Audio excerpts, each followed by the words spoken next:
Hey, happy Wednesday with the Word, everybody. I hope you're having a great day. I want to read a few verses today, but not nearly enough. This is a theme that we see running throughout the Bible. Here's what Leviticus 19:18 says. You shall not take vengeance, nor bear any grudge against the sons of your people, but you shall love your neighbor as yourself. I am the Lord. And then later on in Galatians chapter 5, verse 14, for the whole law is fulfilled in one word in this statement: you shall love your neighbor as yourself. And then a little bit earlier in Luke chapter 10, we see a lawyer quote this verse right here. Luke chapter 10 says this, and he answered, you shall love the Lord your God with all your heart, and with all your soul, and with all your mind, and with all your strength, and your neighbor as yourself. And Jesus said to him, you have answered correctly. Do this, and you shall live.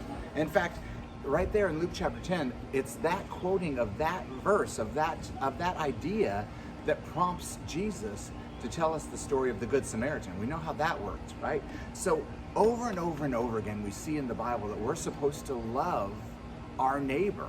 In fact, I like the way Leviticus finishes that off. Love your neighbor. I am the Lord. This is my command. This is my word. This is what I'm telling you to do. And a lot of times we've heard a lot lately about how Black lives matter, and how police lives matter, and how all lives matter, and all of that is true. I agree with that completely. However, I believe the Christian is called to something even higher than that.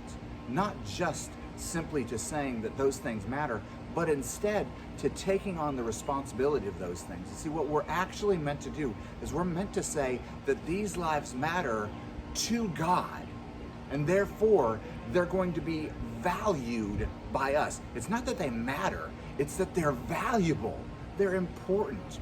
We are called as Christians to take the Word of God and to fulfill it in our own lives, to make it important in our own lives. And that's why when we see something like love your neighbor, we're not meant to simply tolerate or even have a program that helps tolerate our neighbors.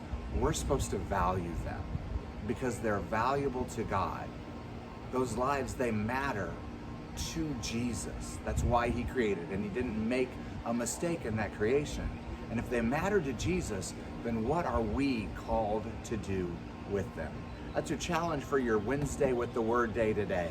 I hope you have a great day fulfilling the commandment. Love your neighbor as yourself. God bless.